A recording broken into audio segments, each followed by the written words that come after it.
혜자 씨는 중고거래를 애용하는 평범한 30대 주부입니다. 최근 경제 사정이 어려워진 혜자 씨는 중고거래로 500만 원짜리 결혼 반지를 판매한다는 글을 올렸고, 구매자가 나타나자 집 앞에서 반지를 건네주고 500만 원을 이체받았습니다. 그런데 일주일 뒤 혜자 씨는 은행으로부터 자신이 사용하는 계좌가 지급 정지되었다는 사실을 듣게 되었고, 그 다음 날에는 보이스피싱 공범 혐의로 경찰서에 출두하라는 경찰의 전화까지 받았습니다. 대체 어떻게 된 일일까요? 혜자 씨가 무슨 잘못을 한 걸까요? 이제 혜자 씨는 어떻게 해야 할까요? 오늘은 중고 플랫폼을 이용한 삼각사기 범죄 수법을 소개해드릴 겁니다.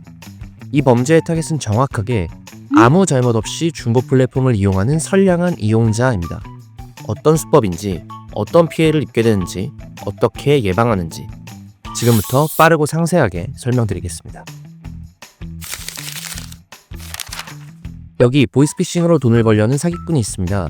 사기꾼은 피해자를 속여서 자신이 불러주는 계좌번호로 500만 원을 입금하라고 지시합니다. 이때 사기꾼이 불러주는 계좌가 사기꾼 명의의 계좌일까요? 그럼 바로 추적당할 텐데 그럴 리가 없겠죠. 눈치채신 분도 있겠지만 사기꾼이 불러준 계좌는 혜자 씨의 계좌번호입니다. 혜자 씨에게 다이아 반지를 구입하겠다고 연락한 상대방이 바로 보이스피싱 사기꾼이고, 혜자 씨의 계좌번호를 알아내어 피해자에게 돈을 입금하라고 지시한 겁니다. 당연히 혜자 씨는 500만 원이 입금된 걸 확인하고 사기꾼에게 반지를 건네준 거고요. 자, 여기까지 정리해볼까요? 혜자 씨는 500만 원짜리 반지를 팔고 500만 원을 이체받았습니다. 혜자 씨 입장에서는 다른 중고거래와 다를 것 없는 정상적인 거래였죠.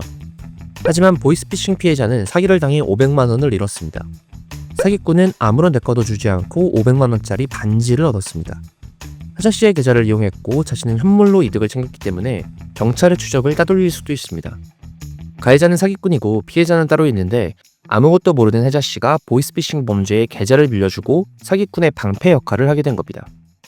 그리고 방패의 역할은 그렇죠, 맞는 거죠. 혜자 씨는 이제 3차례에 걸쳐 후드를 맞게 됩니다.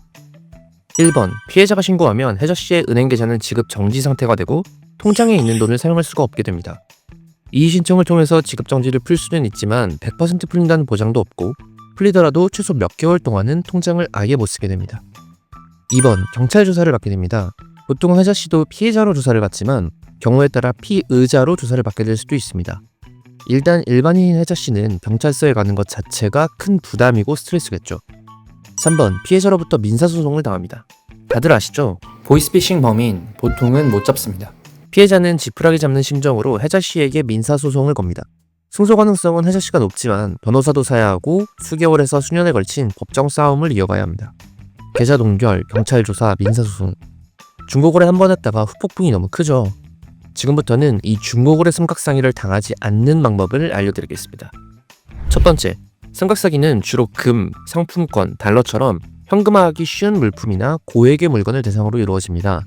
그러니 이런 물건을 거래할 때는 특히 조심하셔야 합니다. 두 번째, 삼각사기는 돈이 입금되는 시점과 거래 액수가 유동적입니다.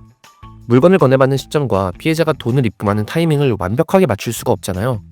그래서 물건을 주지도 않았는데 돈이 먼저 입금된다던가, 100만원어치 금을 사기로 했다가 70만원어치만 산다고 말을 바꾼다던가, 이런 식으로 입금 시점과 거래 액수가 변할 수가 있습니다. 일반적이지 않은 변동사항이 있다면 깊이 의심해봐야 합니다. 세 번째, 내가 온라인으로 대화한 사람과 물건을 받는 사람이 다릅니다. 물건을 받으러 오는 사람은 돈만 받아가는 보이스피싱 현금수거책이기 때문입니다. 따라서 내가 대화한 사람이 나한테 물건을 받는 이 사람이 맞는지 꼭 확인해야 합니다. 네 번째, 물건은 꼭 CCTV가 있는 곳에서 전달하세요. 계좌 정지든 경찰 조사든 민사소송이든 혜자 씨에게 가장 중요한 건 나는 물건을 주고 정당한 대가로 돈을 이체받았다, 이 사실을 증명하는 겁니다. 그래서 내가 판매한 물건을 상대방에게 전달한 그 CCTV 영상이 가장 중요한 증거가 됩니다. 어디든 CCTV가 있는 곳에서 거래하시는 걸 추천드립니다. 다섯 번째, 입금자가 여러 명입니다. 금액을 딱 맞추기 힘드니까 여러 명한테 돈을 뜯어내 금액을 맞추는 식인데, 주로 자기 가족들 계좌번호라고 거짓말을 합니다. 삼각사기 범죄에서 자주 보이는 패턴이니 꼭 주의하시기 바랍니다. 오늘은 선량한 중고거래 이용자를 노리는 보이스피싱 삼각사기 수법을 알아보았습니다. 제가 말씀드린 범죄 수법과 5가지 유의사항을 꼭 기억하시고 앞으로도 안전하고 즐겁게 중고거래 하시기 바랍니다.